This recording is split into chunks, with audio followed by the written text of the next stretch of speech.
grande dame des événements papa ñu ngi lay gërëm di la sant voilà merci beaucoup la Croix-Rouge.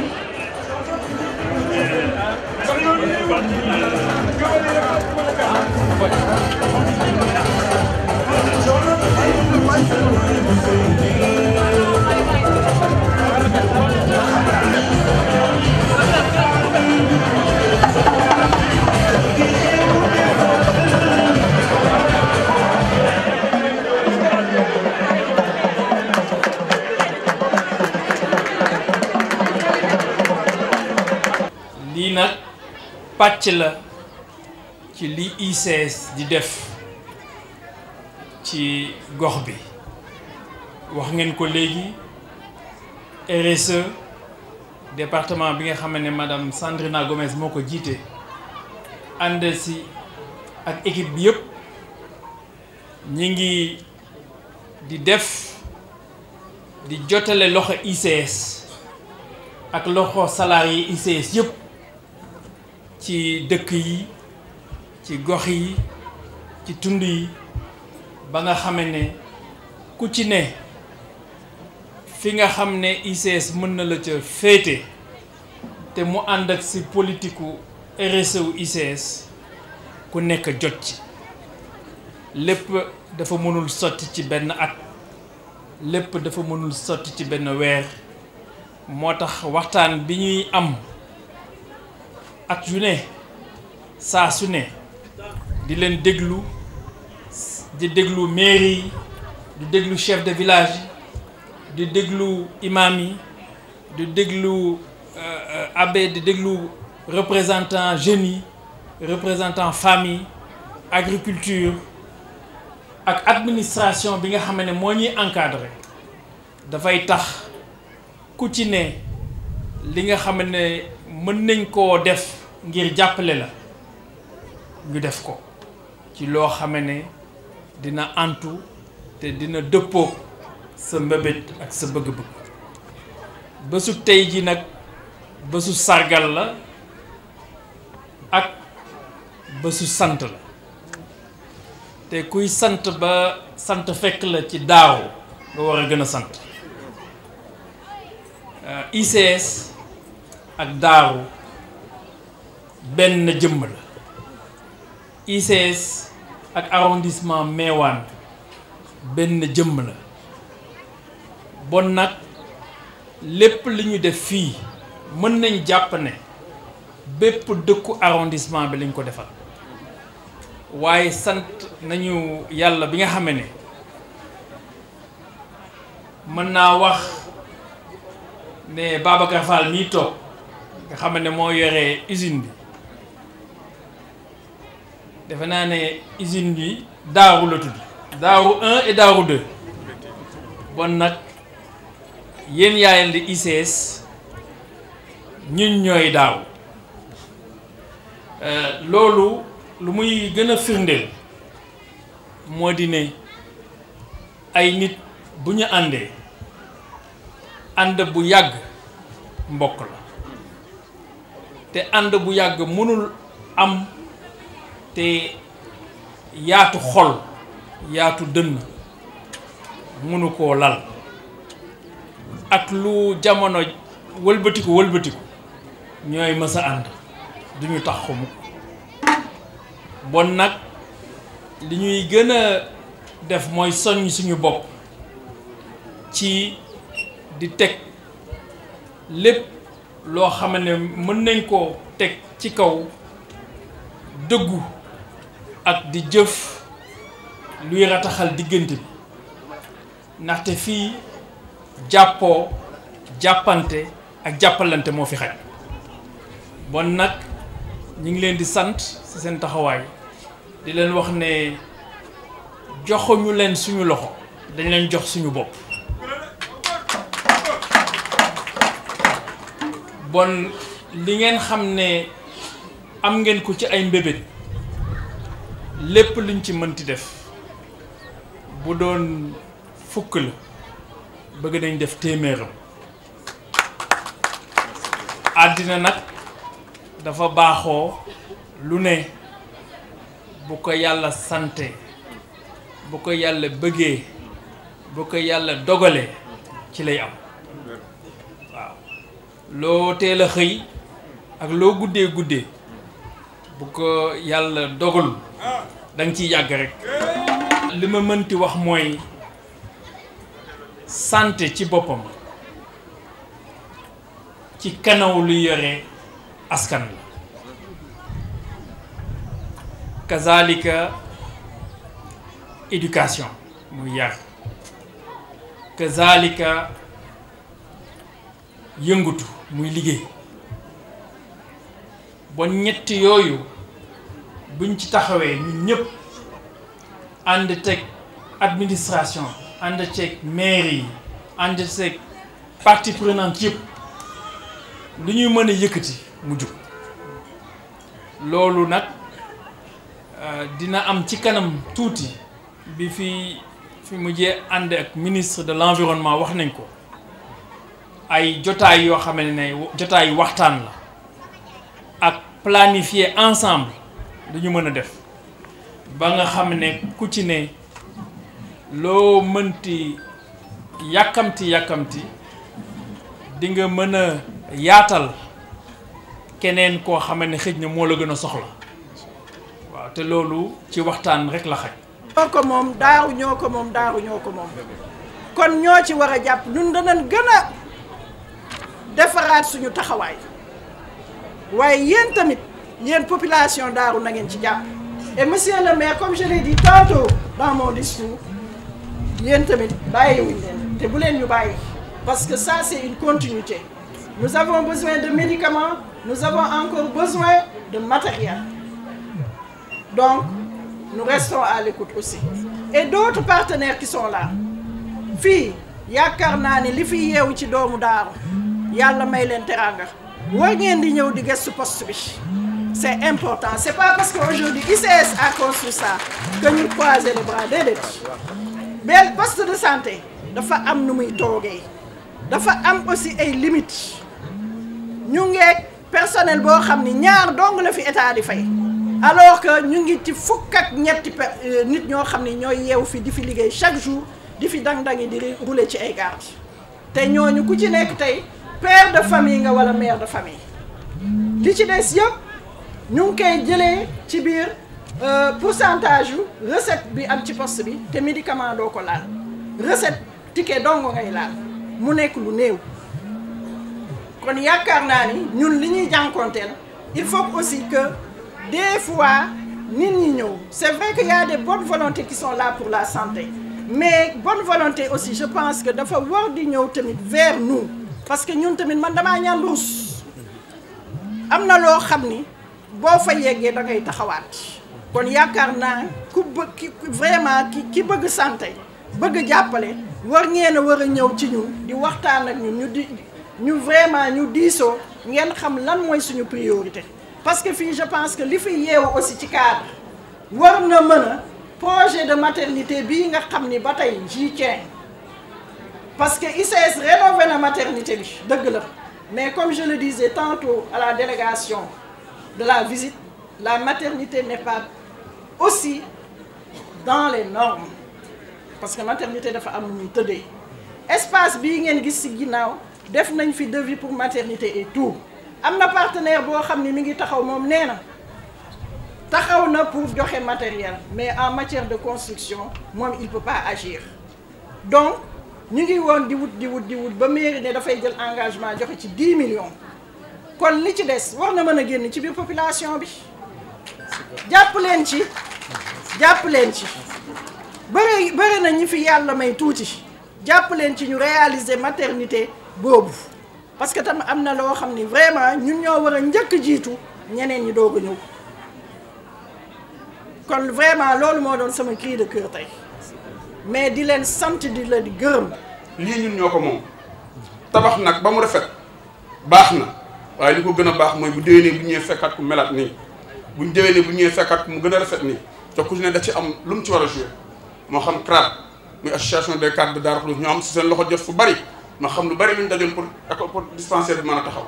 ICS garab gi ma leen di wax fu ngeen dem ci dëkk bi bu amee fleur yu rafet yu bees seen loxo nga ci biir parce que dispensaire bi soxla na ko di soxla ASC yi pour muy sot tout le temps association de femmes pour ñëw di jàpp ci liggéey pour muy gën a taaru ni mu mel nii ndax bëgg nañu lii mini hôpital la ku dugg ci biir xool ni mu mel ak ni ñu ko équipé xam ne mini hôpital la ñun dañu doon demandé un poste de santé amélioré monsieur le chef de district yàgg nañ koo wax parce que pour ñun Daaru dépassé na poste de santé dañ doon wax hôpital mais xëy na la hiérarchie peut-être des hôpitaux may ñu am hôpital de bu toll noonu mais poste de santé amélioré yàgg nañ ko demandé mais jàpp nañu lii aussi poste de santé amélioré la kon monsieur madame Darosa teg nañ ko sa loxo nee na nga ko jàpp toppatoo ko ak sa équipe bu ëllëgee si biir ICS du dee ci mukk li ñu fi defoon di wax population bi aussi tamit bu demee ci kanam yéen la ndaxte yéen a fi ñëw di fay faj seen ay ticket te li ngeen di wuti feneen am na feneen am na clinique boo fa demee boo xam ne boo fa demoon tey ji fay 6000 francs doo fekk lu gën a set fii doo fekk mu ëpp fii matériel doo am fekk mu ëpp fii ñu am xam-xam kon nag nit ki li moom da koy gëm fonk ko respecté ko ndax mën a jëm ci kanam kon bu fekkente ni yéen ñëpp yéen a ngi fréquenté hôpital bi muy am ay recette bu subaa bu ngeen ñëwee di ngeen fekk lu gën li fi nekk parce que am nañu yaakaar ni li madame Darosa wax ni maternité bu bees war na fa am tor na ko am te waa Daaru ñoo ko war a tabaxal. Structure stratégique que nous avons l'honneur de remettre officiellement à la communauté ce jour. Cette réalisation est bien plus qu'un simple ouvrage, elle est le reflet d'une vision, d'un engagement et d'une responsabilité assumée. Elle incarne notre conviction profonde, celle que le développement industriel se doit d'être solidaire, équitable et inclusif. Mesdames et messieurs, depuis plusieurs années, les ICS ont fait le choix clair d'inscrire leur démarche dans une politique de responsabilité sociétale des entreprises, qui est fondée sur l'écoute, le dialogue et l'action concrète au service des territoires qu'elle polarise, que ce soit les communes de Darou Khoudoss, de Meouane, de Moro, de Taïba Ndiaye ou de Pire. Cet engagement se traduit au-delà de la RSE, car nous opérons dans un bassin d'emplois dynamiques. Darou Khoudoss est un carrefour économique avec plus de 5000 emplois directs fournis par les ICS et des milliers d'emplois indirects liés aux chaînes de valeur, aux prestations et aux actions et aux achats locaux nécessaires aux activités des ICS. Aujourd'hui, vous êtes la voix des ICS. ICS Limoudief pour Rienne-le. Dans le secteur de la santé, suite aux besoins exprimés par les parties prenantes, les ICS ont entrepris plusieurs actions significatives. Parmi lesquelles, dans le secteur de la santé, récemment, on a eu effectivement le don de plus de 1000 prothèses qui ont permis d'appareiller près de 1000 personnes, la rénovation d'équipements tels que les salles d'hospitalisation à l'hôpital de Tivaouane, ou encore le logement de la sage-femme du poste de santé de Meouane qui permet maintenant que les femmes puissent accoucher sereinement 24 heures sur 24, 7 jours sur 7, ou encore la construction de toilettes dans les écoles primaires de l'arrondissement afin d'améliorer l'hygiène, mais surtout la rétention des petites filles à l'école. Mesdames et messieurs, le poste de santé que nous inaugurons aujourd'hui est le fruit d'une démarche inclusive. Ce projet est né de la volonté et de la demande formulée il y a déjà quelques années par la mairie de Darou Khoudoss, les associations et aussi surtout les communautés locales. C'est ainsi que la construction du nouveau poste de santé a été identifiée comme une priorité, comme un projet prioritaire pour le développement de la commune de Darou Khoudoss et surtout le bien-être des communautés.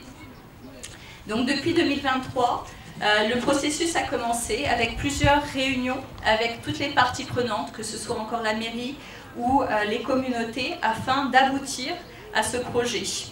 qui répond à une exigence fondamentale, l'accès aux soins de qualité pour tous. Il est vrai que les photos qu'on peut voir témoignent de l'état vétuste de ce poste de santé qui ne permettait plus de garantir des soins de qualité. C'est ainsi qu'en partenariat étroit avec les autorités sanitaires et locales, ICS a conçu, financé et supervisé la construction de cette infrastructure selon les standards du ministère de la Santé. Ce projet réalisé entre 2023 et 2024 pour un budget total de 100 millions de francs CFA comprend la rénovation et l'équipement de la maternité, la rénovation et le logement du personnel de santé, la construction du mur d'enceinte, la démolition de l'ancien poste de santé et la reconstruction et l'équipement complet du nouveau poste. Ceci pour une meilleure prise en charge de la population, Comme les autorités ont déjà pu visiter, vous avez vu qu'il y a effectivement des salles de consultation, d'observation, séparées pour les femmes, les hommes, les enfants, une pharmacie, des commodités adaptées. Ce poste de santé est désormais un levier de proximité, de prévention et de soins pour les populations. Il permettra d'améliorer la couverture sanitaire et de sauver des vies. Enfin, mesdames et messieurs, ce projet traduit aussi une réalité plus vaste, celle d'un modèle de partenariat que nous défendons, un modèle basé sur la co-construction avec les collectivités, sur l'anticipation des besoins essentiels et sur la transformation durable des conditions de vie. Distingués invités, je voudrais ici terminer par saluer et remercier les autorités administratives pour leur encadrement rigoureux, les autorités locales pour leur collaboration continue, la mairie, surtout les remercier pour l'accompagnement et le soutien que vous aurez apporté à ce poste de santé qui est maintenant le vôtre, car cet investissement important se veut pérenne et bénéfique pour les populations. Les services de santé pour leur professionnalisme et dire un grand merci à Madame Darosa et bravo parce qu'elle fait un travail remarquable avec toute son équipe. Les acteurs de santé, tels que les Bajnougor, qui sont un maillon essentiel de la santé communautaire.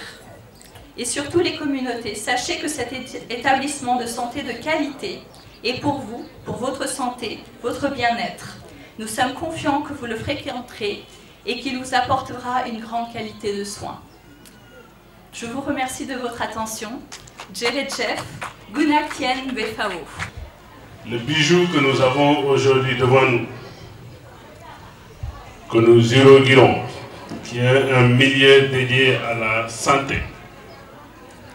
il me semble qu'elle doit être la norme. Il ne faut pas que ce soit l'exception. Pour nous, ça doit être la norme. En tout cas, c'est ce que le président de la République veut. Qu'à l'horizon 2050, les patients qui seront dans les structures sanitaires et qui y trouvent beauté, qui y trouvent propreté, qui y trouvent sérénité, qui y trouvent sécurité, puissent sentir les prémices d'une guérison certaine. Et c'est ça qui doit être là. Il ne faut pas qu'un patient, en arrivant dans une structure, de par l'état de délabrement et tout, puisse même penser un temps soit peu qu'il ne peut pas sortir d'ici sans guérir. Et ça, c'est un défi à relever. C'est pourquoi, quand bien même nous avons remercié M. le directeur général, nous vous exhorterons à faire davantage. Et c'est pourquoi, pour moi, la notion de responsabilité sociétale d'entreprise, pour moi, on ne doit même pas en parler entre les ICS et Darou-Khoudoss. Votre longue cohabitation vous incite à vivre en voisin comme à l'Africain. C'est-à-dire celui qui se soucie de l'autre tous les jours, s'il a mangé, s'il a bu, s'il est en bonne santé, de quoi a-t-il besoin? C'est là-bas que nous attendons les ICS. Et nous savons que vous pouvez y venir, vous pouvez y aller. Et donc, comme je l'ai dit, cette perspective de faire des structures sanitaires des endroits accueillants et apaisants pour les patients,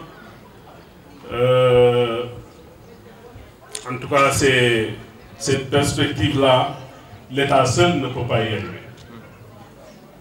C'est pourquoi votre geste d'aujourd'hui, la construction de ce poste de santé trouve sous son sens. Et c'est ça, les entreprises, c'est ça que les entreprises doivent faire, c'est ça que les privés doivent faire, et c'est ça que les bonnes volontés doivent faire.